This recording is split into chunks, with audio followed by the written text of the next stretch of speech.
हाँ भाई, हम जिला दर्शन सीरीज की बात कर रहे थे और उसके अंदर हम आज लेके आए कौन से ज़िले को?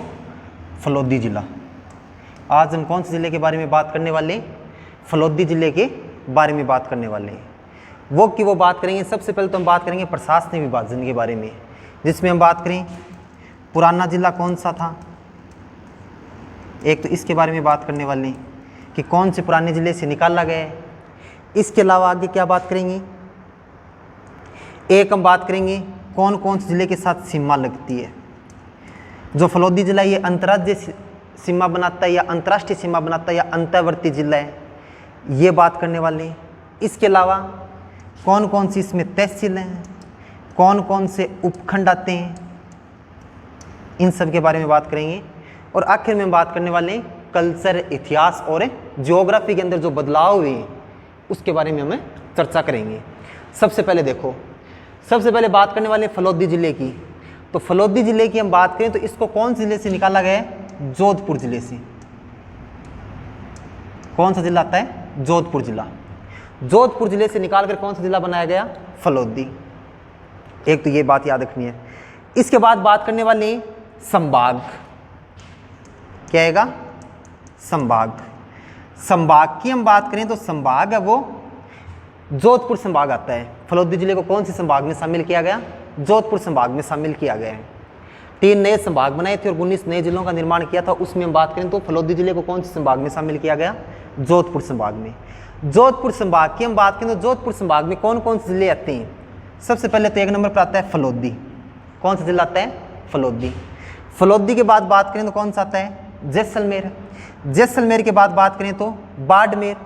बाड़मेर के बाद बात करें तो बालोतरा, जोधपुर शहरी और जोधपुर ग्रामीण। तो टोटल बात करें तो जोधपुर संभाग में कौन कौन से जिले आते हैं? 6 जिले आते हैं। पहले हम बात करें तो जोधपुर संभाग था, उसके अंदर पुराने जिलों में से हम बात करें तो किस किस को शामिल किया गया? जैसलमेर और बाड़मेर को शामिल किया गया है। और एक कौन सा आता है? जोधपुर शहरी और जोधपुर ग्रामीण। नए जिलों में फलोदी और बालोतरा। ये सब जिले कौन से संभाग में आने वाले हैं? जोधपुर संभाग में शामिल है। तो 2 चीज़ें याद रखनी कि फलोदी जिला है वो कौन जिले से निकाल कर बनाया गया है? जोधपुर जिले से। और जोधपुर संभाग है उसमें फलोदी जिले को शामिल किया गया है। और जोधपुर संभाग में कितने जिले आते हैं? 6 जिले आते हैं। मैप में हम देखें तो मैप के अंदर देखो, सबसे पहले कौन सा आता है? जैसलमेर। कौन सा जिला आता है? जैसलमेर, बाड़मेर, बालोतरा, जोधपुर ग्रामीण व शहर और फलोदी। इन सब की बात करें तो इसको किस में शामिल किया गया है? जोधपुर संभाग में शामिल किया गया है। कौन सा संभाग आता है? जोधपुर संभाग। तो एक चीज ये याद रखनी है कि फलोदी वो जोधपुर संभाग में शामिल है और फलोदी को किस में से निकाला गया है? जोधपुर जिले से निकाला गया है। इसके बाद देखो आगे हम बात करें, आगे बात करने वाले हैं फलोदी जिले की जो तहसील और उपखंड है। सबसे पहले किस में बारे में बात करेंगे? तहसील और उपखंड की, कि कौन कौन से उपखंड बनाए गए, कौन कौन सी तहसीलें बनाई गई हैं। मेन चीज़ आती है तहसील। हमें क्या याद रखना है? तहसील के बारे में बात करनी है। सबसे पहले देखो उपखंड की हम बात करें तो 1 नंबर पर कौन सा आता है? फलोदी। कौन सा है दोस्तों? फलोदी। सबसे पहले कौन सा आता है? फलोदी। फलोदी के बाद बात करें तो कौन सा आएगा? लोहावट। कौन सा आता है? लोहावट। लोहावट के बाद बात करें तो कौन सा आता है? आऊ। कौन सा है? आऊ। आऊ के बाद बात करें तो कौन सा आएगा? डेंचू। कौन सा आता है? डेंचू। और एक कौन सा उपखंड बनाया गया है? बाप। और एक आता है बापनी। कौन सा उपखंड आता है? बापनी। ये सब तो क्या बनाए गए? उपखंड बनाए गए। जबकि बात करें तहसीलों की तो फलोदी उपखंड में कौन सी तहसील बनाई गई है? फलोदी तहसील। लोहावट उपखंड में कौन सी तहसील बनाई गई है? लोहावट। आऊ उपखंड में कौन सी तहसील बनाई गई है? आऊ। और डेंचू में बात करें तो 2 तहसीलों को शामिल किया गया है। एक तो आता है डेंचू और एक आता है सेतरावा। कौन सा आता है? सेतरावा तहसील। एक बात करें बाप की तो बाप की बात करें तो एक तो आता है बाप तहसील और एक कौन सी आती है? गठियाली। कौन सी आती है? गठियाली। इसके अलावा बात करें तो एक आता है बापनी उपखंड और इसमें कौन सी तहसील आती है? बापनी तहसील आती है। तो मेन तहसीलों को याद रखना है फलोदी, लोहावट, डेंचू, उसके बाद आऊ सेतरावा, इसके अलावा बाप और बापनी, और एक आती है गठियाली।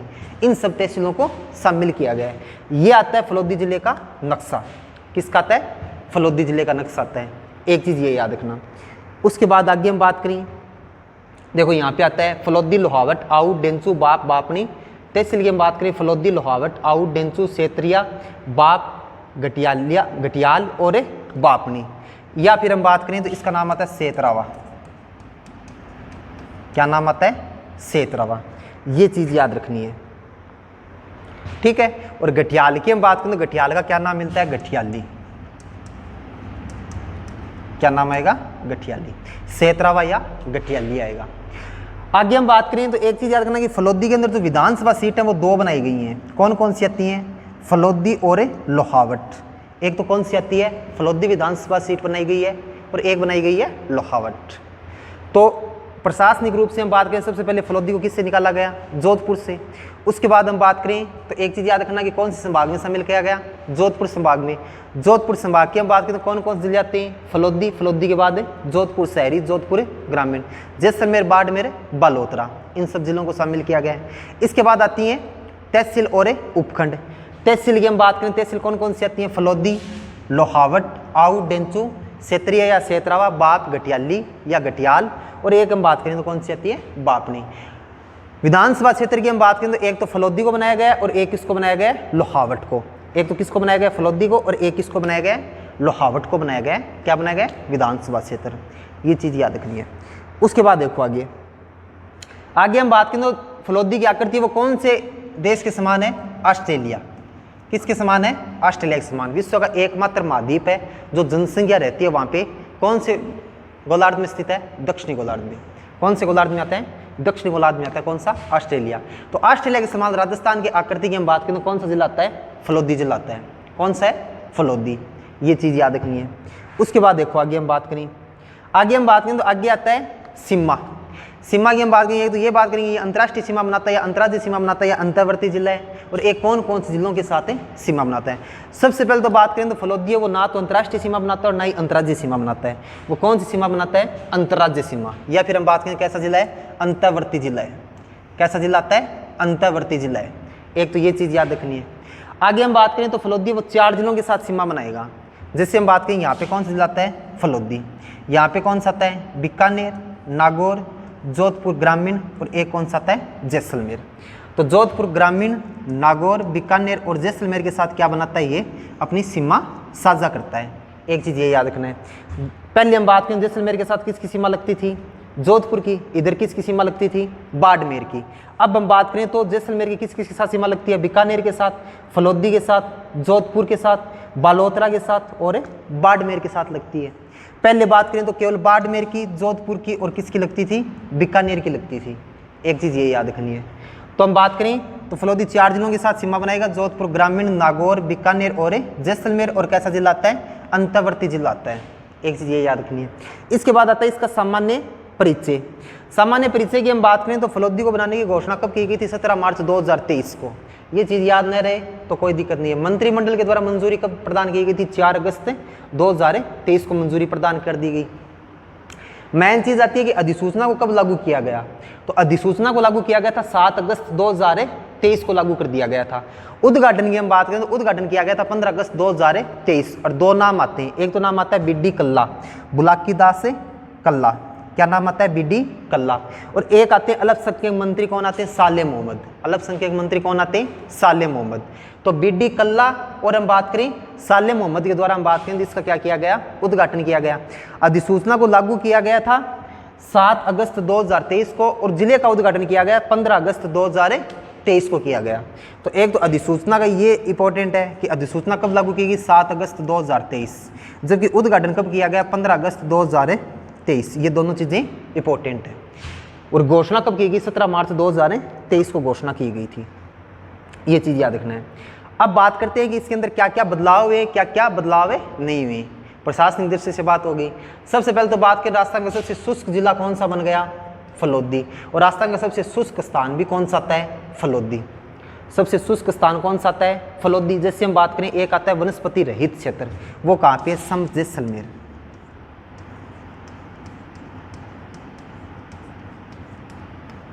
वनस्पति रहित क्षेत्र की बात करें तो कौन सा आता है सामने? जैसलमेर।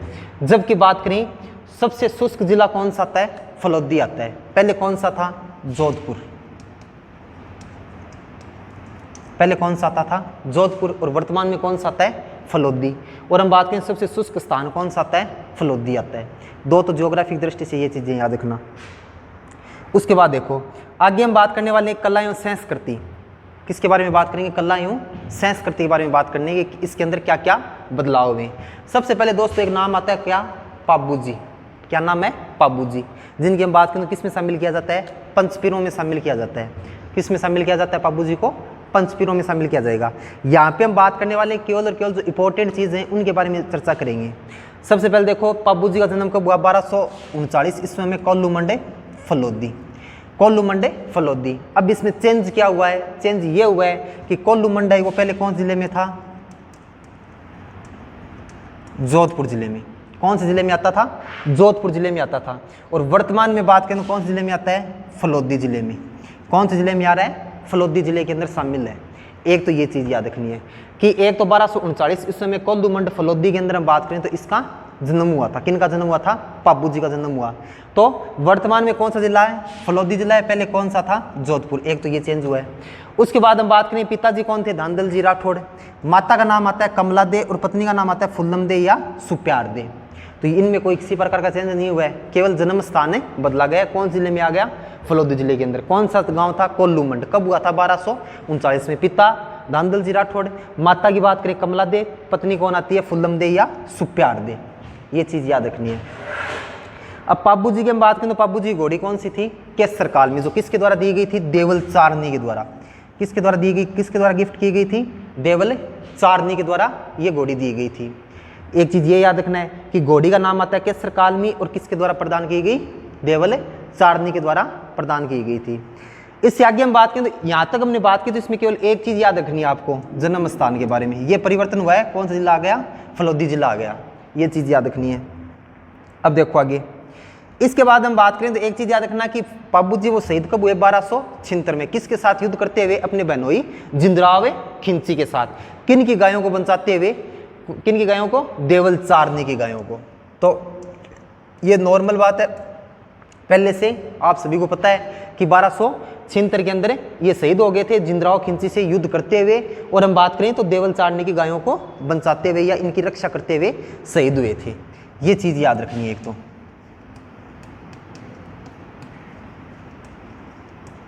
ठीक है, एक तो ये चीज याद रखना जिंदराव खिंची। अब हम बात करें आगे जो मुख्य रूप से जो क्वेश्चन बनते हैं सभी की एक साथ चर्चा करते हैं। सबसे पहले तो हम बात करें पाबू जी को किसका अवतार माना जाता है? लक्ष्मण का अवतार। किसका अवतार माना जाता है? लक्ष्मण का अवतार माना जाता है। इसके बाद हम बात करें तो मारवाड़ में ऊंट लाने का श्रेय किसको जाता है? पाबू जी को। किसको जाता है? मारवाड़ में ऊंट लाने का श्रेय पाबू जी को जाता है। एक चीज ये याद रखना कि पाबू जी को लक्ष्मण का अवतार माना जाता है और मारवाड़ में ऊंट लाने का श्रेय किसको माना जाता है? पाबू जी को जाता है। पाबू जी के सहयोगी, पाबू जी के सहयोगी थे वो थे हरमल, चांदा व डेम्मा। क्या नाम आता है? हरमल, चांदा व डेम्मा। ये क्या थे? पाबू जी के सहयोगी हुआ करते थे। एक का तो नाम आता है हरमल, एक का नाम आता है चांदा और एक का नाम आता है डेम्मा। ये क्या थे? पाबू जी के सहयोगी थे। ये चीज याद रखनी है। उसके बाद देखो इसके बाद हम बात करें तो एक आता है पाबू जी का प्रतीक चिन्ह। तो प्रतीक चिन्ह की हम बात करें तो अश्वारोही पे सवार हैं, हाथ में बाला लिए हुए और पगड़ी है वो झुकी हुई है। अश्वारोही है, बाला लिए हुए अश्वारोही और पगड़ी है वो झुकी हुई है। किस ओर झुकी हुई है? बाईं ओर झुकी हुई है। बाला लिए हुए अश्वारोही, पगड़ी किस ओर झुकी हुई है? बाईं ओर झुकी हुई है। ये चीज याद रखनी है। अब हम बात करें तो साथ में बात करें तो मेन चीज जो आती है पाबू जी का जो क्वेश्चन बनता है उसकी हम बात करें तो पाबू जी के जो गाथा गीत गाए जाते हैं उनको क्या बोला जाता है? पवाड़े। क्या बोला जाता है? पवाड़े बोला जाता है। एक तो ये चीज याद रखना कि गाथा गीत है वो क्या कहलाएगी? पाबू जी की गाथा पवाड़े। अब इसमें आपको क्या चीज याद रखनी की इंपॉर्टेंट क्या है इसके अंदर? तो पवाड़े वो कौन से वाद्य यंत्र के साथ गाए जाते हैं? तो वो आता है माद वाद्य यंत्र। कौन सा आता है? माद वाद्य यंत्र। माद वाद्य यंत्र के साथ पाबू जी के पवाड़े गाए जाते हैं। तो ये चीज याद रखना कि पाबू जी के जो पावड़े या पवाड़े होते हैं जिनको क्या बोला जाता है? गाथा गीत, उनको क्या बोला जाता है? पावड़े या फिर क्या बोला जाते हैं? पवाड़े। ये क्या है? प्रसिद्ध है। जो हम बात करें क्या नाम आता है? माठ वाद्य यंत्र के साथ गाए जाते हैं। ये चीज याद रखना। इसके बाद हम बात करें आराध्य देवता, तो ये आराध्य देवता कौन सी जाति के हैं? या तो नाम आता है रायका या फिर नाम आता है रेबारी। जो राजस्थान या मारवाड़ में हम बात करें तो किस लिए जानी जाती है? ऊंट पालक जाति के रूप में जानी जाती है। किस रूप में जानी जाती है? ऊंट पालक जाति के रूप में। तो हम बात करें रायका या रेबारी जाति है क्या है बाबू जी? आराध्य देवता, ये चीज याद रखनी है। जबकि बात करें एक हम बात करें तो ये प्लेग रक्षक देवता या क्या माने जाते हैं? गोरक्षक देवता माने जाते हैं। या तो क्या माने जाते हैं? प्लेग रक्षक देवता। इंपॉर्टेंट क्या आता है? गोरक्षक देवता। हम बात करें तो राजस्थान में गोरक्षक देवता किसको माना जाता है? पप्पू जी को माना जाता है। एक प्लेग रक्षक देवता है। आराध्य देवता किसके? रायका या रेबारी जाति के, जो मारवाड़ में किसके लिए प्रसिद्ध है? ऊंट पालक के लिए। किसके लिए प्रसिद्ध है? ऊंट पालक के लिए प्रसिद्ध है। ये चीज याद रखना। तो हम बात करें सबसे पहले तो याद रखना कि पप्पू जी के जो पवाड़े या पावड़े या फिर क्या बोला जाता है? फवाड़े बोला जाता है। जो गाथा गीत होते हैं उनको क्या बोला जाता है? पवाड़े या फावड़े, या फिर हम बात करें तो क्या बोला जाता है? पावड़े। इनकी हम बात करें तो ये पप्पू जी के प्रसिद्ध हैं। कौन सा वाद्य यंत्र आता है? माठ वाद्य यंत्र आता है। और हम बात करें एक याद रखना कि आराध्य देवता कौन सी जाति के आते हैं? रेबारी या रायका। और देवता किसके? प्लेग रक्षक देवता या गोरक्षक देवता आते हैं। ये चीज याद रखनी है। इन सब में किसी प्रकार का बदलाव नहीं हुआ है। अब देखो ये आता है, कौन सा वाद्य यंत्र आता है? माठ वाद्य यंत्र। कौन सा वाद्य यंत्र है? माठ वाद्य यंत्र है। और हम बात करें ये जो माठ वाद्य यंत्र है दोस्तों, ये कौन सी जाति के द्वारा गाया जाता है? हम बात करें तो माठ वाद्य यंत्र ये मतलब किसके द्वारा, किस में गाया जाता है? पप्पू जी जब पवाड़े गाए जाते हैं, पप्पू जी जब पवाड़े गाए जाते हैं उसमें हम बात करें तो कौन सा वाद्य यंत्र काम में लिया जाता है? माठ वाद्य यंत्र काम में लिया जाता है। ये चीज याद रखनी है। इसके बाद आती है पप्पू जी की फड़। साथ में बात करने वाले फड़ के बारे में बात करेंगे। फड़ के बारे में हम बात करें तो देखो, साथ में बात करें तो आते हैं पप्पू जी की फड़। पूरे राजस्थान में हम बात करें सर्वाधिक लोकप्रिय और सबसे प्रसिद्ध फड़ किसकी मानी जाती है? पप्पू जी की मानी जाती है। सर्वाधिक लोकप्रिय और सबसे प्रसिद्ध फड़ किसकी मानी जाएगी? पप्पू जी की मानी जाएगी। एक तो ये चीज याद रखना। इसमें भी एक इंपॉर्टेंट चीज याद रखना। क्या याद रखोगे? कि पप्पू जी की जो फड़ है वो जो सबसे प्रसिद्ध है या फिर हम बात करें सबसे लोकप्रिय, वो कौन से वाद्य यंत्र के साथ गाई जाती है, बांधी जाती है? तो ये बांधी जाती है रावण हत्ता वाद्य यंत्र के साथ। किसके साथ बांधी जाती है? रावण हत्ता वाद्य यंत्र के साथ बांधी जाती है। एक चीज आपको ये याद रखनी है कि पप्पू जी की फड़ है वो कौन से वाद्य यंत्र के साथ बांधी जाएगी? रावण हत्ता वाद्य यंत्र के साथ बांधी जाएगी। ये चीज याद रखना है। तो पूरे राजस्थान में हम बात करें सबसे लोकप्रिय और सबसे प्रसिद्ध फड़ किसकी है? पप्पू जी की। जो कौन से वाद्य यंत्र के साथ है? रावण हत्ता। तो दोनों चीजें याद रखना। पवाड़े हैं उसके साथ कौन सा आएगा? माठ। जबकि फड़ के साथ कौन सा वाद्य यंत्र आता है? रावण हत्ता। कौन सा आता है? रावण हत्ता वाद्य यंत्र।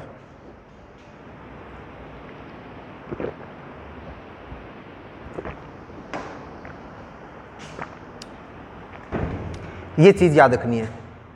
इसी के साथ एक चीज और याद रखना। इसी के साथ हम बात करें तो राजस्थान में सबसे लंबी और सबसे प्राचीन और सबसे लंबी फड़ किसकी मानी जाती है? देवनारायण जी की। किसकी मानी जाती है? देवनारायण जी की मानी जाती है। ये चीज याद रखना कि सबसे लंबी और सबसे प्राचीन फड़ देवनारायण जी की मानी जाती है। और किसके द्वारा गाई जाती है? गुज्जर जाति के भोपों के द्वारा।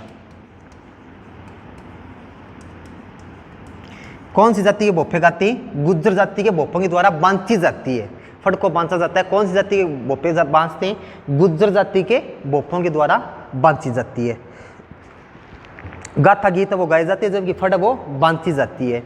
एक चीज याद रखना कि जो पप्पू जी की फड़ है उसकी हम बात करें तो वो नायक जाति के जो भोपे होते हैं, नायक जाति के भील भोपे होते हैं, उनके द्वारा बांधी जाती है। तो यहाँ पे पप्पू जी की फड़ है वो तो नायक जाति के भोपों के द्वारा, जबकि हम बात करें देवनारायण जी की फड़ है वो किसके द्वारा बांधी जाती है? गुज्जर जाति के भोपों के द्वारा बांधी जाती है। देवनारायण जी की हम बात करें तो मुख्य स्थान कहाँ पे आता है? अंसित भीलवाड़ा।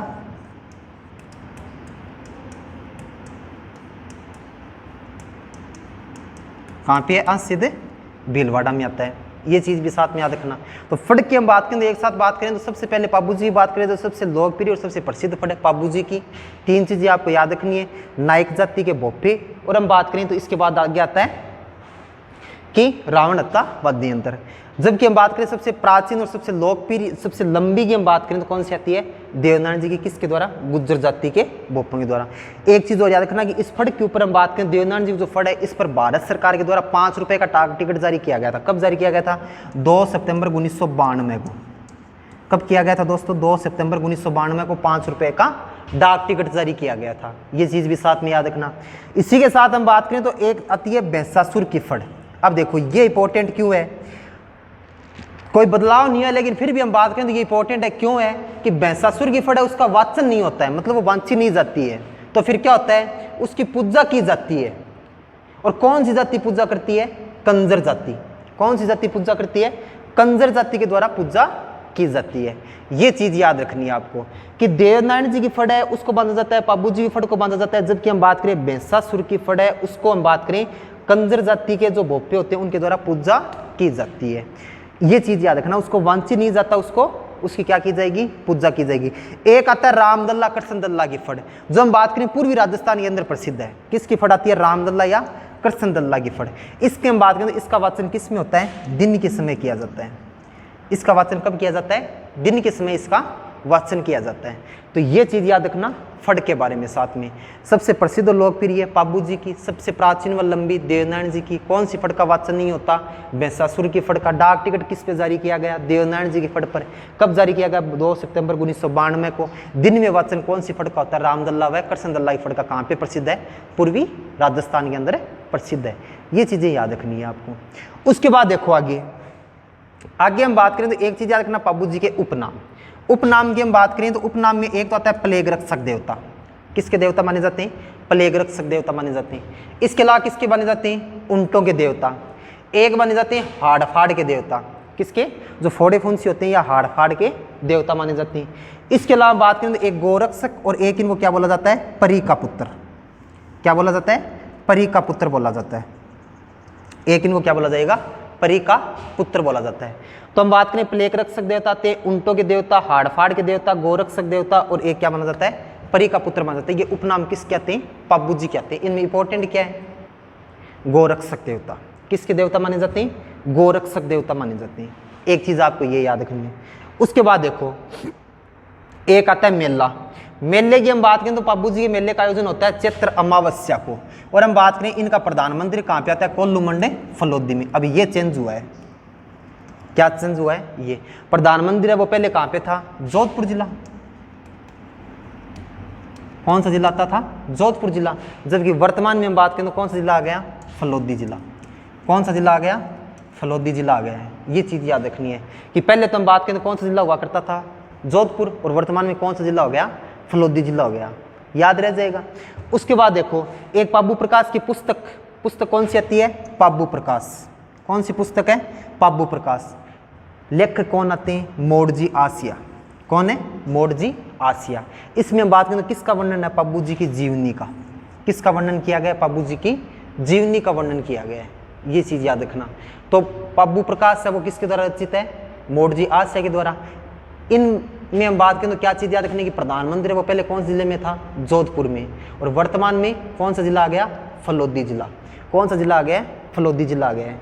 ये चीज याद रखनी है। उसके बाद देखो आगे हम बात करें, ये बना हुआ है राजस्थान सरकार के द्वारा जो स्थापित किया गया पैनोरमा। पाबू जी का पैनोरमा वो कहाँ पे आता है? कोल्लू मंडे फलोदी के अंदर। कहाँ पे है? कोल्लू मंडे फलोदी के अंदर स्थित है। तो पाबू जी का पैनोरमा कहाँ पे स्थापित किया गया? प्रधान मंदिर है वहीं भी स्थापित किया गया है।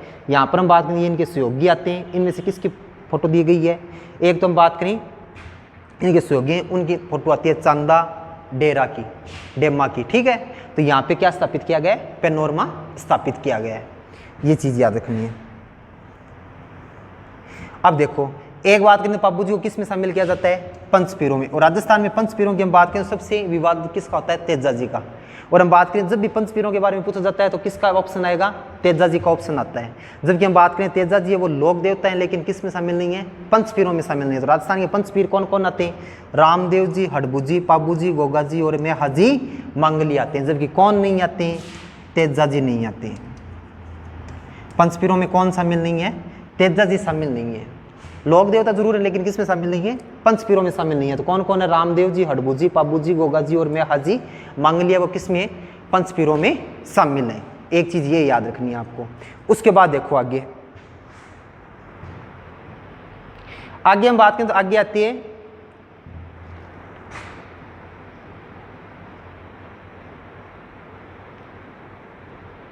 एक चीज याद रखना, एक आते हैं हड़बूजी सांखला। एक किन का नाम आता है? हड़बूजी सांखला का नाम आता है। हड़बूजी सांखला की हम बात करें तो हड़बूजी सांखला इनका जन्म कब हुआ था? बुंडेल नागौर में।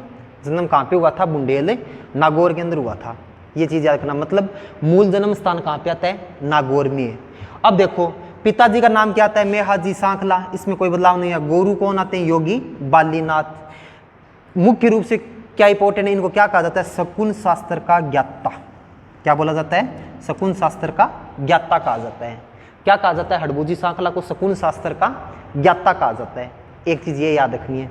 उसके बाद हम बात करें तो हड़बूजी और रामदेव जी के क्या थे? मौसेरे भाई। हड़बूजी और रामदेव जी के क्या हुआ करते थे? मौसेरे भाई हुआ करते थे। ये चीज याद रखनी है। अब हम बात करें तो एक चीज हो जाती है ना कि संकट काल में हम बात करें तो हड़बूजी के द्वारा जोधपुर के जो राजा थे राव जोधा, क्या थे? राव जोधा। राव जोधा को हम बात करें तो तलवार भेंट की थी। क्या भेंट की थी? तलवार। और जोधा जी के द्वारा हम बात करें या हम बात करें मारवा जोधपुर में हम बात करें तो जोधपुर रियासत के जो मुख्य रूप से जो संस्थापक माने जाते हैं राव जोधा, उनके द्वारा हम बात करें तो हड़बूजी को कौन सी रियासत प्रदान की गई थी या जागीर प्रदान की गई थी? सॉरी, बेंगटी फलोदी। कौन सी जागीर प्रदान की गई थी? बेंगटी फलोदी की जागीर प्रदान की गई थी। तो ये चीज आपको याद रखना है कि ये बदलाव हुआ है एक तो कि बेंगटी वो कौन से जिले में आता था? जोधपुर जिले में। और वर्तमान में कौन सा जिला आता है? फलोदी जिला। कौन सा जिला आता है? फलोदी जिला आता है। और हम बात करें बेंगटी फलोदी है वो किससे संबंधित है? तो वो आता है हड़बूजी से संबंधित। किससे आता है? हड़बूजी सांखला से संबंधित है। तो इस सब में हम बात करें तो क्या बदलाव हुआ है कि जो राव जोधा के द्वारा जो जागीर प्रदान की गई थी बेंगटी, वो वर्तमान में कौन से जिले में शामिल हो गई? फलोदी जिले के अंदर शामिल हो गई। पहले कौन से जिले में थी? जोधपुर जिले के अंदर शामिल थी। किस में शामिल थी? जोधपुर जिले में। एक चीज ये याद रखना। उसके बाद देखो एक हम बात करें तो एक चीज याद रखना कि प्रधान मंदिर है वो कहाँ पे आते हैं? बेंगटी गांव फलोदी जिला। कौन सा शामिल हो गया? फलोदी। पहले कौन सा था? जोधपुर। कौन सा था? जोधपुर था। ये चीज याद रखनी है।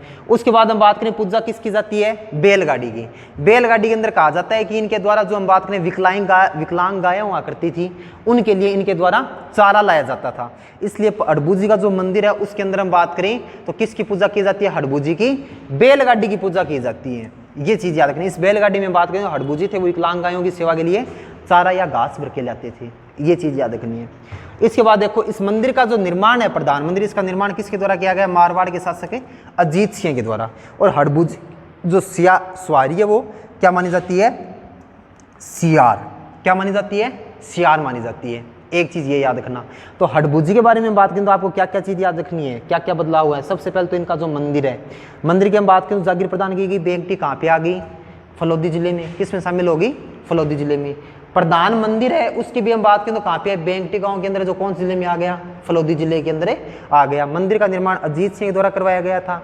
और हम बात करेंगे सवारी मानी जाती है सियार और पूजा होती है बैलगाड़ी की। ये चीज याद रखनी है आपको। अब देखो आगे उसके बाद हम बात करें तो एक चीज और याद रखना। एक आता है करनी माता। करनी माता की हम बात करें तो करनी माता का जन्म कहाँ पे हुआ था? स्वापा गांव में फलोदी। अब हम बात करें तो स्वापा गांव पहले कौन से जिले में था? जोधपुर जिले में। कौन से जिले में था? जोधपुर। और वर्तमान में हम बात करें तो कौन सा जिला आ गया? फलोदी जिला। कौन सा जिला आ गया? फलोदी जिला आ गया। ये चीज याद रखनी है। पहले कौन से जिले में हुआ करता था जन्म? स्वापा जोधपुर। और अब आ गया स्वापा फलोदी। इसके बाद हम बात करें पिताजी थे मेहाजी। जाति कौन सी थी करनी माता की? चारण जाति। कौन सी थी? चारण। जबकि बात करें मूल नाम क्या था? रिद्धि बाई। मूल नाम क्या हुआ करता था? रिद्धि बाई। और प्रतीक क्या माना जाता है? सफेद चील। और हम बात करें इनके गीत क्या है? चिरजा या चर्चा। इनके गीत क्या कहलाते हैं? चिरजा या चर्चा है। ये चीज याद रखनी है। तो हम बात करें बदलाव क्या हुआ है, केवल हम बात करने वाले यहाँ पे बदलाव की, ना कि हम बात करेंगे कल्चर के बारे में, ना कि यहाँ पे करनी माता की कहानी देखेंगे कि किस प्रकार से कौन कौन सी घटना हुई। हमें केवल बात करनी है कि क्या क्या बदलाव हुए, उनके बारे में समय खराब ना करते हुए केवल ये देखेंगे कि क्या क्या बदलाव हुए हैं। तो हम बात करें तो जो जन्म स्थान है वो कौन से जिले में आ गया? फलोदी जिले के अंदर आ गया। ये चीज़ याद रखनी है आपको। अब देखो आगे हम बात करें तो इनका अन्य नाम क्या था, चूहों वाली देवी या दाढ़ी वाली डोकरी। क्या कहा जाता है, चूहों वाली देवी या दाढ़ी वाली डोकरी। ये मंदिर है, ये कहाँ पे आता है, देश नौ के बीकानेर के अंदर। जो मूल मंदिर है वो कहाँ पे, देश नौ के बीकानेर के अंदर है। मूल मंदिर कहाँ पे आता है, देश नौ के बीकानेर। करणी माता यहाँ पे जो सफेद चूहे वो दिख जाए बहुत ही शुभ में माना जाता है, उनको क्या बोला जाता है, काबा। क्या बोला जाता है, काबा। और मंदिर का निर्माण राव भिक्का के द्वारा करवाया गया था। और जो ये आधुनिक रूप दिया गया इसको, ये किसके द्वारा किया गया था, महाराजा गंगा सिंह के द्वारा।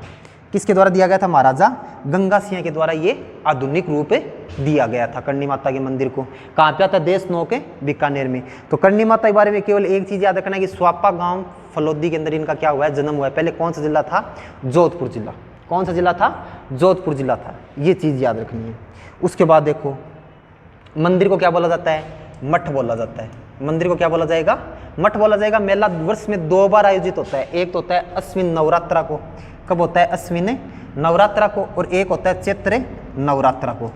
एक तो अश्विन नवरात्रा आती है और एक कौन सी आती है, चैत्र नवरात्रा। एक तो अश्विन नवरात्रा आएगी और एक कौन सी आएगी, चैत्र नवरात्रा आएगी। ये चीज याद रखना। उसके बाद देखो इस मेले को क्या बोला जाता है, सेवकों का मेला। क्या बोला जाता है, सेवकों का मेला कहा जाता है। जबकि बात करें करणी माता के द्वारा हम बात करें मेहरानगढ़ दुर्ग के निर्माता किसको माना जाता है, राव जोधा को। कहाँ पे है, जोधपुर में। इसको क्या बोला जाता है, मयूर ध्वजगढ़। तो मेहरानगढ़ दुर्ग की नींव किसके द्वारा रखी गई है, करणी माता के द्वारा। नींव किसके द्वारा रखी गई थी, करणी माता के द्वारा रखी गई थी। एक तो ये चीज याद रखना, नींव किसके द्वारा रखी गई, करणी माता के द्वारा रखी गई। और हम बात करें तो इसकी नींव कब रखी गई, 1459 में। अब देखो एक हम बात करें तो इनके अन्य मंदिर, एक तो कहाँ पे आता है, फलोदी में, और एक लावा जैसलमेर के अंदर है। एक दो मंदिर कहाँ पे आता है, फलोदी के अंदर आता है, और एक मंदिर कहाँ पे आता है, लावा जैसलमेर के अंदर इनका मंदिर स्थित है। तो करणी माता में ये एक चीज याद रखनी है आपको कि इनका जन्म स्थान है वो दूसरे जिले में आ गया, कौन सा, स्वापा फलोदी के अंदर है। ये चीज याद रखनी है। आगे हम बात करें तो आगे आती है बात है इतिहास की। इतिहास की हम बात करें तो एक इतिहास आता है, कौन सा, गठियाला शिलालेख। कौन सा शिलालेख आता है दोस्तों, गठियाला शिलालेख। पहले कौन से जिले में था, जोधपुर में। कौन से जिले में था, जोधपुर में। और अब हम बात करें उसका प्राचीन नाम क्या आता है, रोहिंसकूप।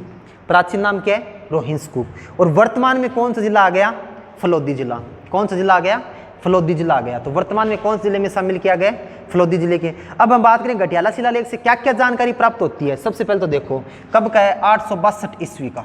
कब का आता है, 862 ईस्वी का। संबंध की हम बात करें तो गुज्जर प्रतिहार शाखा। कौन से क्षेत्र से है, मंडोर। मंडोर की कौन सी शाखा आती है, गुज्जर प्रतिहार शाखा। इसमें हम बात करें तो गुज्जर प्रतिहार शाखा के कहाँ से कहाँ तक वर्णन है। तो मंडोर की जो गुज्जर प्रतिहार शाखा थी उसके संस्थापक माने जाते हैं राजा हरिश्चंद्र। कौन थे, हरिश्चंद्र। वहां से लेकर कहाँ तक के शासक की जानकारी मिलती है, ककुस तक। कहाँ तक की आती है, ककुस तक आती है। ये चीज याद रखनी है। इसके अलावा बात करें तो एक सबसे इंपॉर्टेंट चीज ये याद रखना, लोहावट का युद्ध। अब देखो जब हम बात करें मालदेव था, उनके द्वारा अपना उत्तराधिकारी किसको घोषित किया गया था, चंद्रसेन को। और चंद्रसेन की हम बात करें तो चंद्रसेन मालदेव के 3 पुत्र थे, राम, मोटा राजा उदय सिंह बना आगे चलकर, और एक नाम आता है चंद्रसेन। अब हम बात करें तो मालदेव के द्वारा किसको अपना उत्तराधिकारी घोषित किया गया था, चंद्रसेन को। और इस बात का विरोध किसके द्वारा किया जाता है, राम और उदय सिंह के द्वारा विरोध किया गया। तो हम बात करें राम और उदय सिंह के द्वारा जब विरोध किया गया उसमें हम बात करें तो एक चीज याद रखना कि यहाँ पे मारवाड़ में उत्तराधिकारी लड़ाई हुई थी, उत्तराधिकारी युद्ध। तो एक युद्ध आता है कौन सा, लोहावट का युद्ध, जो कब लड़ा गया था, 1563 फलोदी में। कब लड़ा गया था, 1563 फलोदी के अंदर लड़ा गया था। अब हम बात करें तो लोहावट का युद्ध है वो पहले कौन से जिले में आता, शामिल किया जाता था, जोधपुर जिले में। ये इंपॉर्टेंट है, कौन से जिले में शामिल किया जाता था, जोधपुर जिले के अंदर शामिल किया जाता था। जबकि हम बात करें ये युद्ध हुआ किसके मध्य था, मोटा राजा उदय सिंह और चंद्रसेन के मध्य हुआ था। और इस युद्ध में हम बात करें तो विजय कौन हुआ था, चंद्रसेन। कौन विजय हुआ था दोस्तों, चंद्रसेन है वो विजय हुआ था। उसके बाद आगे चलकर हम बात करें चंद्रसेन है वो कहाँ का शासक बनता है, जोधपुर रियासत या मारवाड़ रियासत का शासक बनता है। तो एक चीज ये याद रखनी है कि हम बात करें लोहावट का युद्ध है वो 1563 कौन जिले में शामिल हो गया है, फलोदी जिले के अंदर शामिल हो गया है। ये चीज याद रखनी है। जैसे हम बात करें पाउटा का युद्ध वो नीम का दाना। उसके बाद देखो एक चीज ये याद रखना, तो हम बात करें तो इतिहास की दृष्टि से 2 चीजों में बदलाव हुआ है। एक तो गठियाला शिलालेख फलोदी जिले में आ गया, और एक लोहावट का युद्ध है वो कौन सा स्थान आ गया, फलोदी जिले में आ गया। पहले कहाँ पे था? जोधपुर जिले में। कल्चर की बात होगी, पाबू जी के बारे में बात की, हड़बू जी के बारे में बात की, करणी माता के बारे में बात की। और इतिहास की हम बात करें तो एक तो शिलालेख आता है, कौन सा? गठियाला शिलालेख, और एक आता है लोहावट का युद्ध। अब बात करने वाले हैं जियोग्राफी की। किसकी बात करेंगे? कि जियोग्राफी के अंदर हम बात करें तो क्या क्या बदलाव हुआ है। सबसे पहले देखो, सबसे पहले हम बात करें तो एक तो ये चीज़ रखना कि राजस्थान में सौर ऊर्जा उत्पादन में हम बात करें तो प्रथम स्थान पर कौन सा जिला आता है? फलोदी। पहले कौन सा था? जोधपुर। तो हम बात करें राजस्थान में सौर ऊर्जा में प्रथम स्थान कौन से जिले का आता है? फलोदी जिले का आता है। कौन सा जिला आता है? फलोदी जिला। उसके बाद हम बात करें तो एक चीज़ याद रखना कि जवाहरलाल नेहरू नेशनल सोलर परियोजना कब शुरू की गई थी? 2010 में शुरू की गई थी। Jawaharlal Nehru national solar park परियोजना ये 2010 में केंद्र सरकार के द्वारा शुरू की गई। इसके तहत हम बात करें तो एक चीज याद रखना कि इसके तहत राजस्थान में हम बात करें तो 3 जगह पार्क स्थापित किए गए सौर ऊर्जा के। सबसे पहले हम बात करें कौन सा जिला आता है? जैसलमेर। कौन सा आता है? जैसलमेर। एक हम बात करें तो कौन सा आता है? बीकानेर। और एक कौन सा जिला हो गया? फलोदी। फलोदी की हम बात करें तो पहले जिला कौन सा था? जोधपुर। बस यही बदलाव हुआ है। तो क्या हुआ है कि जोधपुर के स्थान पर कौन सा जिला आ गया? फलोदी आ गया। तो राजस्थान में एक तो याद रखना कि सौर ऊर्जा में प्रथम स्थान कौन से जिले का आता है? फलोदी जिले का। उसके बाद हम बात करें तो जो Jawaharlal Nehru national solar park परियोजना राजस्थान के 3 जिलों में संचालित है।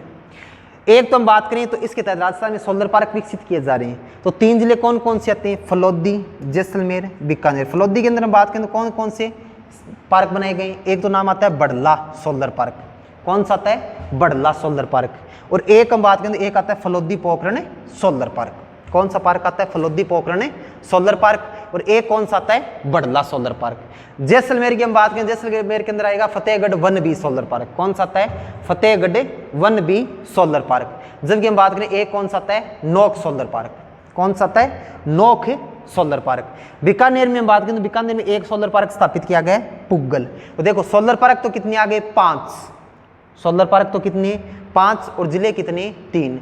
कौन कौन से जिले? इस परियोजना में बदलाव कौन सा जिला शामिल हो गया? फलोदी जिला। कौन सा जिला आ गया? फलोदी जिला आ गया है। जो कि पहले कौन सा था? जोधपुर। पहले 3 जिले जैसलमेर, जोधपुर और बीकानेर। और वर्तमान में हम बात करें तो कौन सा आ गया? जैसलमेर, बीकानेर, फलोदी जिला। ठीक है। और कितने स्थान आते हैं? 5 स्थान आते हैं, 2 जैसलमेर में, 2 फलोदी में और एक कहाँ पे आता है? पुग्गल बीकानेर के अंदर। ठीक है। तो ये चीज याद रखना कि जवाहरलाल नेहरू जो नेशनल सोलर पार्क परियोजना ये राजस्थान के 3 जिले आते हैं, जैसलमेर, बीकानेर और फलोदी। और सौर ऊर्जा में प्रथम स्थान कौन सा जिला आएगा? फलोदी। शुष्क फलोदी। जबकि हम बात करें सबसे शुष्क जिला भी कौन सा आता है? फलोदी। ये चीज याद रखनी। अब बात करें पवन ऊर्जा की। पवन ऊर्जा की हम बात करें तो एक आता है विंड एनर्जी फोरम प्रोजेक्ट। कौन सा आता है? Wind energy forum project. एक तो याद रखना कि ये नाम आता है बेठडी। बेठडी पवन ऊर्जा संयंत्र वो कहाँ पे आता है? फलोदी में। बस यही चीज याद रखना। पहले कौन सा जिला था? जोधपुर। पहले कौन सा जिला था? जोधपुर। और वर्तमान में कौन सा आ गया? फलोदी जिला। एक तो ये चीज याद रखनी है। इसके अलावा बात करें तो ये उद्देश्य क्या है? पवन ऊर्जा का मार्गदर्शन प्रदान करना। राजस्थान के अंदर 3 स्थानों पर स्थापित है। एक तो कौन सा जिला आ गया? फलोदी। किसके स्थान पर? जोधपुर के स्थान पर। ये याद रखना। देवगढ़ कहाँ पे है? प्रतापगढ़। और एक कौन सा आता है? जैसलमेर। तो पवन ऊर्जा के अंदर क्या बदलाव है? केवल एक जिले का बदलाव हुआ है। जोधपुर के स्थान पर कौन सा आ गया? फलोदी जिला। किसमें? पवन ऊर्जा की हम बात करें विंड एनर्जी फोरम प्रोजेक्ट है, इसके तहत हम बात करें फलोदी में, देवगढ़, प्रतापगढ़ और जैसलमेर के अंदर स्थापित किए गए। और बेठडी पवन ऊर्जा संयंत्र ये कहाँ पे आता है दोस्तों? फलोदी में। पहले कौन सा जिला आता था? जोधपुर जिला आता था। एक चीज ये याद रखनी है। उसके बाद देखो आगे हम बात करें तो आगे आता है कि फलोदी के अंदर हम बात करें तो एक तो हवाई पट्टी का निर्माण किया जा रहा है। किसके द्वारा? वायुसेना के द्वारा। किसके द्वारा निर्माण किया जा रहा है? वायुसेना के द्वारा निर्माण किया जा रहा है। एक तो ये चीज याद रखना। इसके बाद देखो एक हम बात करें तो हाल ही में फलोदी जिले में भारतीय वायुसेना द्वारा एयरबेस बनाया गया। इसके बाद हम बात करें तो ये इंपॉर्टेंट है ज्योग्राफिक दृष्टि से। गांव आता है सेतरावा गांव। कौन सा गांव आता है? सेतरावा गांव। पहले कौन सा जिला था? जोधपुर। कौन सा जिला हुआ करता था? जोधपुर। कौन सा जिला था? जोधपुर। वर्तमान में बात करें तो कौन सा जिला आ गया? फलोदी। किसके लिए प्रसिद्ध है? पत्थरों की खान के लिए। स्थानीय भाषा में इनको क्या बोला जाता है? छीण। स्थानीय भाषा में क्या बोलेंगे? छीण बोला जाता है। ये चीज याद रखना कि सेतरावा गांव है, इसकी हम बात करें किसके लिए प्रसिद्ध है? पत्थरों की खानों के लिए। और हम बात करें इस पत्थर को स्थानीय भाषा में क्या बोला जाता है? छीण बोला जाता है। एक कल्चर में हम बात करें तो एक स्थापत्य की जो हम बात करें तो इसमें हवेलियां आती हैं। हवेलियों की हम बात करें तो एक तो आता है सांगीदा स्थानवी की हवेली। फलोदी के अंदर कौन कौन सी हवेली आती है? इनकी हम बात करें तो ये इंपॉर्टेंट चीज है। एक तो हम बात करें फलोदी में कौन सी वैली आ गई, सांगीदास से थानवी की वैली। इसके अलावा बात करें तो एक आता है फूलचंद गोलछा की वैली। किसकी वैली आती है, फूलचंद गोलछा की वैली। इसके अलावा बात करें एक आता है लालचंद ढड्डा की वैली। कौन सी वैली आती है, लालचंद ढड्डा की हवेली। और एक हम बात करें तो एक आता है मोतीलाल अमरचंद की हवेली। एक कौन सी हवेली आती है, मोतीलाल अमरचंद की हवेली आती है। तो हम बात करें 4 हवेलियां आती हैं, सांगीदास की हवेली, फूलचंद गोलछा की हवेली, लालचंद ढड्डा की हवेली और मोतीलाल अमरचंद की हवेली। इन हवेलियों की हम बात करें तो इन हवेलियों के बारे में याद रखना कि हवेलियां वर्तमान में कौन से जिले में आ गई, फलोदी जिले में। कौन से जिले में आ गई हैं, फलोदी जिले के अंदर शामिल हो गई हैं। ये चीज याद रखना, सांगीदास की हवेली, फूलचंद गोलछा की हवेली, लालचंद ढड्डा की हवेली और मोतीलाल अमरचंद की हवेली। ये चीज याद रखनी है। एक देखो, एक आता है मेजर शैतान सिंह। मेजर शैतान सिंह की हम बात करें तो इनका जन्म कहाँ पे हुआ था, बाणासुर गांव। वर्तमान में कौन सा गांव आता है, शैतानपुर गांव। कौन से जिले में, फलोदी जिले में। पहले कौन सा जिला था, जोधपुर जिला। कौन सा जिला था, जोधपुर जिला। तो मेजर शैतान सिंह की हम बात करें तो मेजर शैतान सिंह है, ये हम बात करें इनका जन्म हुआ था बाणासुर गांव, शैतानपुरा, फलोदी के अंदर। ठीक है, इनके नाम पर गांव का नाम क्या रख दिया गया, शैतानपुर।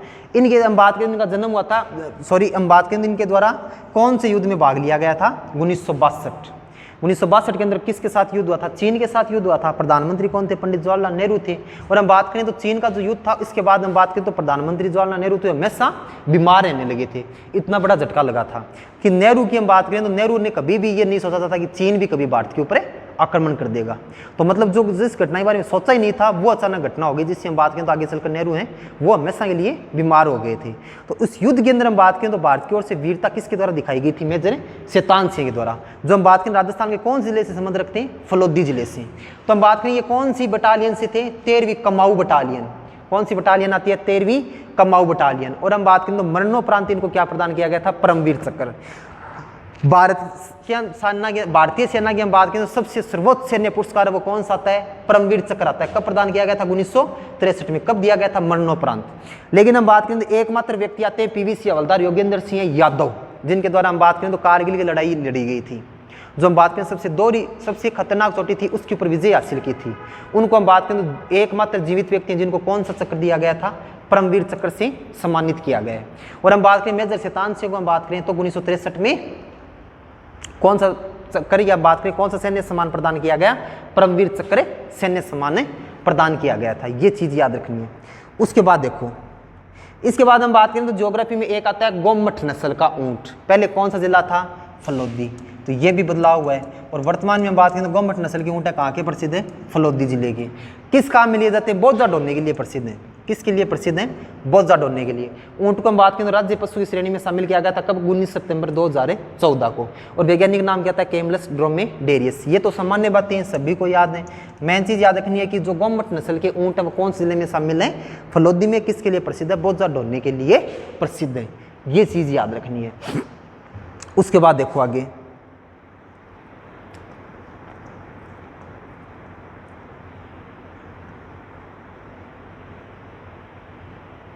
एक हम बात करें तो एक स्थान प्रसिद्ध है खिंचन, जो किसके लिए प्रसिद्ध है, कुरुंजा पक्षी के लिए। किसके लिए प्रसिद्ध है, कुरुंजा पक्षी के लिए। पहले तो हम बात करें तो एक तो चीज याद रखना, ये प्रवासी पक्षी है जो कहाँ से आता है, मध्य एशिया और अफ्रीका से। कहाँ से आता है, मध्य एशिया और अफ्रीका से आते हैं। इसके बाद हम बात करें तो राजस्थान में कुरुंजा एक विरह गीत का माना जाता है। कुरुंजा पक्षी है वो किसका गुंतक माना जाता है, विरह गीत का प्रतीक माना जाता है। और हम बात करें तो उसका वैज्ञानिक नाम क्या आता है, डोमोसिल क्रेन। क्या नाम आता है, डोमोसिल क्रेन। खिंचन गांव है वो कुरुंजा पक्षी के लिए प्रसिद्ध है। अब देखो खिंचन गांव पहले कौन से जिले में आता था, जोधपुर में। बदलाव क्या हुआ, कौन से जिले में शामिल हो गया, फलोदी के अंदर। कौन से जिले में शामिल हो गया, फलोदी में। एक हम बात करें कुरुंजा पक्षी वो कहाँ पे पाए जाते हैं, ताल छापर अभ्यारण्य चूरू में। कहाँ पे आते हैं, ताल छापर अभ्यारण्य चूरू के अंदर आते हैं। ये चीज याद रखनी है। तो हम बात करें तो सबसे पहले तो आपको ये चीज रखना, बदलाव क्या है, खिंचन गांव कहाँ पे था, जोधपुर में। और वर्तमान में कहाँ पे आ गया, फलोदी जिले में। कहाँ पर आ गया, फलोदी जिले के अंदर आ गया। ये चीज़ याद रखनी है। और सामान्य रूप से आपको याद है किंचन गांव क्रुंजा पक्षी की शरणस्थली के लिए प्रसिद्ध माना जाता है। मध्य एशिया और अफ्रीका महाद्वीप से आते हैं, मेडिटेरियन सी के आसपास से। इसके अलावा बात करें कुंजा पक्षी, वो प्रवासी पक्षी है। कुंजा एक विरहगृहीत माना जाता है, वैज्ञानिक नाम आता है डेमोसिल क्रेन। और हम बात करें कुंजा पक्षी, वो ताल छापर अभ्यारण्य चूरू के अंदर भी देखा जाता है, मतलब यहाँ पे भी पाया जाता है। लेकिन मुख्य रूप से कौन सा गाँव प्रसिद्ध है? खिंचन, जो जोधपुर में था, वर्तमान में कहाँ पे आ गया? फलोदी के अंदर आ गया। ये चीज़ याद रखनी है। इसके अलावा देखो राजस्थान के अंदर आते हैं अखेट निषेध क्षेत्र। पहले हम बात करें तो राजस्थान में सर्वाधिक अखेट निषेध क्षेत्र कौन से जिले में पाए जाते थे? जोधपुर में। टोटल कितने आते हैं? 33, मतलब शिकार निषेध क्षेत्र।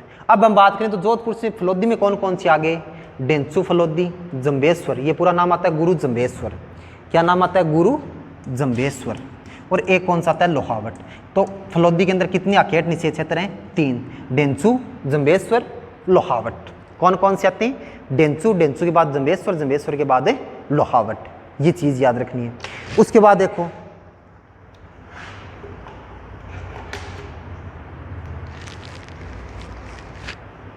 इसके बाद हम बात करें तो एक चीज़ ये याद रखना, ये भी बदला हुआ है। इसके बाद आता है मरुस्थलीय क्षेत्र। राजस्थान में हम बात करें तो मरुस्थलीय क्षेत्र है। उसकी हम बात करें तो मरुस्थलीय क्षेत्र वो उच्चावच के आधार पर 2 प्रकार से आता है। एक तो आता है शुष्क रेतीला और एक आता है अर्ध शुष्क। मतलब जलवायु में हम बात करें, उच्चावच में भी इसके 2 भाग आते हैं। पहले आता है जलवायु। जलवायु के आधार पर हम बात करें तो शुष्क रेतीला और एक कौन सा आता है? अर्ध शुष्क। आधार क्या रखा गया है? जलवायु व वर्षा और वनस्पति। इसके आधार पर 2 भागों में बांटा गया। शुष्क रेतीले को उच्चावच के आधार पर 2 भाग आते हैं। एक तो हम बात करते हैं बालू का स्तूप युक्त और एक आता है बालू का स्तूप मुक्त। तो हम बात करने वाले बालू का स्तूप मुक्त क्षेत्र की, फलोदी से संबंधित यही है, ना कि हम मरुस्थल के बारे में बात करें। केवल बदलाव क्या हुआ है उसके बारे में देखेंगे। तो सबसे पहले देखो, ये तो 58.50%, ये आता है 41.50%। अब बालू का स्तूप मुक्त क्षेत्र की हम बात करें तो वो की वो चीज़ याद रखनी है कि जहाँ पे हम बात करें बालू का स्तूप या दोहरीन नहीं पाई जाती, जहाँ पे हम बात करें पथरीला भाग पाया जाता है, जिसको सारा के रेगिस्तान में क्या कहा जाता है? हमादा। सारा के मरुस्थल में क्या बोला जाएगा? हमादा। उसकी हम बात करें तो वो क्षेत्र है वो क्या आता है? बालू का स्तूप मुक्त क्षेत्र। तो उच्चावच के आधार पर 2 प्रकार आते हैं। उच्चावच के आधार पर एक तो बालू का स्तूप युक्त और एक आता है बालू का स्तूप मुक्त। ये कितना प्रतिशत है? 41.50% आता है। इसमें हम बात करें तो ये शुष्क रेतीले प्रदेश का वह भाग है जहाँ पे हम बात करें बालू का स्तूप या दोहरीन नहीं पाई जाती हैं। और हम बात करें यहाँ पे पर्तदर या अवसादी चट्टानें पाई जाती हैं, जिसमें अवसादी खनिजों की प्रचुर मात्रा पाई जाती है। प्राकृतिक गैस, पेट्रोलियम या फिर हम बात करें कोयला, ये सब किस में पाई जाती हैं? अवसादी चट्टानों में पाई जाती हैं। अब देखो ये क्षेत्र है कहाँ कहाँ पे? तो सबसे पहले तो आता है पोखरण जैसलमेर, कोई बदलाव नहीं हुआ है। उसके बाद बालोतरा जिला, ये इंपॉर्टेंट है। एक तो हम बात करें बाड़मेर से कौन सा जिला आ गया? बालोतरा। कौन सा आ गया? बालोतरा। एक कौन सा आ गया? जोधपुर से फलोदी। कौन सा आ गया? फलोदी। अब इसका विस्तार कहाँ का माना जाएगा? पोखरण जैसलमेर, बालोतरा और फलोदी। इसके अलावा पुगल बीकानेर। एक कौन सा आ गया? पुगल बीकानेर। तो इस प्रकार से आएगा फलोदी, पोखरण, बालोतरा। पहले यहाँ पे बाड़मेर आता था, यहाँ पे कौन सा आता था? जोधपुर। और एक आता है पोखरण से आगे की ओर चलेंगे तो पुगल बीकानेर, ये क्षेत्र आता है। तो एक चीज ये चीज याद रखना कि ज्योग्राफी से हम बात करें तो जो बालू का स्तूप मुक्त क्षेत्र है उसके अंदर पोखरण, बालोतरा और फलोदी जिले को शामिल किया जाता है। यहाँ पे इसका क्या पाया जाता है? विस्तार पाया जाएगा। ये चीज याद रखनी है। उसके बाद देखो आगे हम बात करें तो एक आता है रन या टाट, मतलब जो बालू का स्तूप होते हैं उनके मध्य हम बात करें वर्षा का जब जल इकट्ठा हो जाता है और उससे हम बात करें दलदलीय या लवणीय भूमि का निर्माण होता है, उसको क्या बोला जाता है? रन या टाट कहा जाता है। मतलब ये बालू का स्तूप और उसके मध्य हम बात करें निम्न भूमि क्षेत्र पाया जाता है। और इस निम्न भूमि क्षेत्र में हम बात करें तो वर्षा का जल इकट्ठा होने से रन या टाट का निर्माण होता है, जो दलदली भूमि का निर्माण होता है। इसकी हम बात करें तो मुख्य रूप से याद रखना कि सबसे प्रसिद्ध रन क्या माना जाता है? बाप रन जोधपुर। कौन सा माना जाता है? बाप रन जोधपुर। थोब रन ये कहाँ पे पाया जाता है? बाड़मेर में। वर्तमान में कहाँ पे आ गया? बालोतरा। तो एक तो हम बात करें तो बापरन फलोदी जिले के अंदर पाया जाता है। बापरन पहले कहाँ पे था? जोधपुर में। अब यही बदलाव हुआ है। बापरन की हम बात करें तो कहाँ पे आता है? जोधपुर नहीं, सॉरी, कहाँ पे है? फलोदी के अंदर। पहले कहाँ पे था? जोधपुर में। बापरन कहाँ पे आ गया? अब फलोदी के अंदर आ गया। इसी प्रकार हम बात करें तो पोखरण, बाखरी, लावा, कनौत। पोखरण, बाखरी, लावा, कनौत ये रन कहाँ पे पाए जाते हैं? जैसलमेर में। ताल छापर और पडियारा कहाँ पे पाया जाता है? चूरू के अंदर। और थोबरन कहाँ पे आता है? बाड़मेर। या फिर हम बात करें तो वर्तमान में कौन सा आएगा? बालोतरा। कौन सा आता है? बालोतरा। ये चीज़ याद रखनी है। तो सबसे पहले हम बात करें बापरन फलोदी जिला, इसके बाद हम बात करें पोखरण, भाखरी, लावा, कन्नौत कहाँ पे आएंगे? जैसलमेर में, पडियारा और ताल छापर चूरू में। इसके अलावा हम बात करें थौबरन कहाँ पे आएगा? बालोतरा में। ये चीज़ याद रखनी है। उसके बाद देखो आगे हम बात करें तो एक आता है बाप बोल्डर्स कले। देखो एक तो हम बात करें तो एक तो आएगा बाप बोल्डर्स कले। पहले हम बात करें कहाँ पे था? जोधपुर में। क्या बदला हुआ?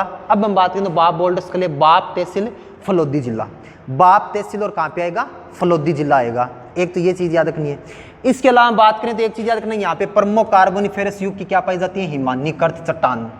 मतलब यहाँ पे हम बात करें तो प्रमुख कार्बोनिफेरस युग की हम बात करें तो बर्फ के अवशेष मिले चट्टानों पर। किसके अवशेष मिले? बर्फ के अवशेष मिले। कहाँ पे? बाप बोल्डर्स कले। इनको क्या बोला जाता है? बाप बोल्डर्स कले बोला जाता है। ये चीज़ याद रखना। जबकि हम बात करें सबसे प्राचीन लकड़ियों के निशान कहाँ पे मिले? वो मिले जैसलमेर में, अक्कलवुड फॉसिल पार्क। जैसलमेर में कौन सा आता है? अक्कलवुड फॉसिल पार्क। ये चीज़ याद रखना। जबकि बाप बोल्डर्स कले की हम बात करें यहाँ पे प्रमुख कार्बोनिफेरस युग के हिमानीकृत निक्षेप मिले जो कहाँ पे आते हैं? बाप तहसील फलोदी जिला। पहले कौन सा जिला आता था? जोधपुर। तो प्रशासनिक विभाजन क्या हुआ है, ज्योग्राफी से क्या बदलाव हुआ है, हिस्ट्री में क्या बदलाव हुआ है, कल्चर में क्या बदलाव है, उन सब की हमने विस्तार से चर्चा की है। नेक्स्ट वीडियो में हम बात करने वाले हैं नेक्स्ट जिले के बारे में। धन्यवाद।